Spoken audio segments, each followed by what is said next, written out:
वर्षी 90व्या वर्षात यशस्वीरित्या पदार्पण करीत आहे। वेगवेगळ्या विषयांवरचे देखावे सादर करण्याची परंपरा आपल्या मंडळाची आहेच आणि तीच परंपरा कायम ठेवून मंडळ यावर्षी सादर करीत आहे जिवंत देखावा, जगातील पहिला सर्जिकल स्ट्राईक, शाहिस्तेखानाची फजिती।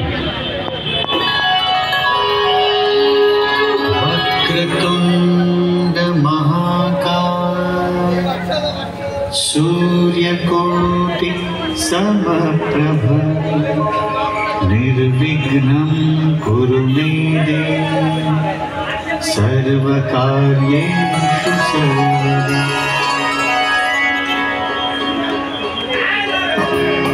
ओम नमो श्री जगदंबे, ओम नमो श्री जगदंबे, नमन तुझा अंबे करुण प्रारंभे। डपावर थाप तुंतुण्याता, डपावर थाप तुंतुण्याता, डपावर थाप तुंतुण्याता, डपावर थाप तुंतुण्याता। शाहीर हा महाराष्ट्राचा प्राण, शाहीर हा भारतीयांचा मान, शाहीर हा महाराष्ट्राचा प्राण, शाहीर हा भारतीयांचा मान। शिव प्रभूचा गातो गुणगान जय जय, शिव प्रभूचा गातो गुणगान जय जय, शिव प्रभूचा गातो गुणगान जय जय जय।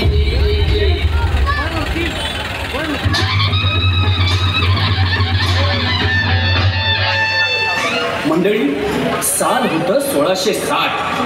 ज्या लाल महालात छत्रपती शिवाजी महाराजांचं बालपण गेलं, तोच लाल महाल काबीज करून औरंगजेबाचा मामा शाहिस्तेखान त्या लाल महालाला नागासारखा विळखा घालून बसला होता।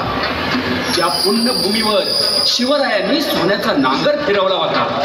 त्याच पुण्यावर वरवंट फिरवण्याचं स्वप्न शाहिस्तेखान बघत होता, कारण त्याच वेळी स्वराज्याचे धनी छत्रपती शिवाजी महाराज पन्हाळ्यावर सिद्धी जोहरच्या वेढ्यात अडकले होते। म्हणूनच खानाचं फावलं होतं।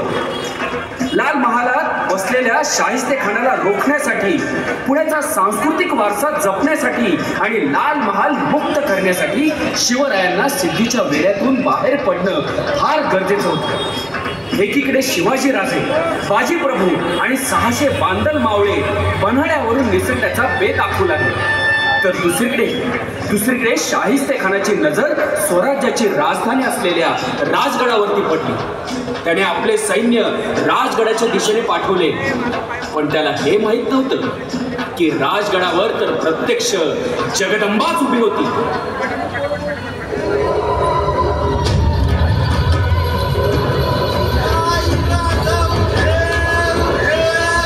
भाऊसाहेब, आदेश द्या फक्त, आता चालून जातो गोली मारून।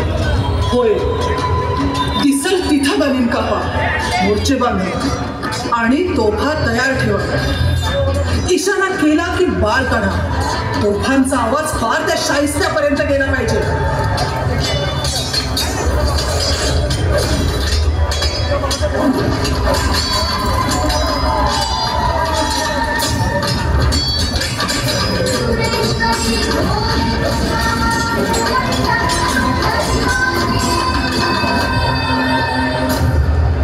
आलं होतं राजगड घ्यायला, ही तर प्रत्यक्ष जगदंबा बसली म्हणा। रावसाहेब, ही माकडं पुण्यांदा येणार बघा, यांचा काहीतरी बंदोबस्त करा पाहिजे। शिवबा पन्हाळ्यावर अडकले म्हणून फावलंय त्या खानाचं। आई जगदंबे, आमच्या शिवबांना लवकर या संकटातून सोडव ग बाई, लवकर या संकटातून सोडव। जगदंब जगदंब जगदंब।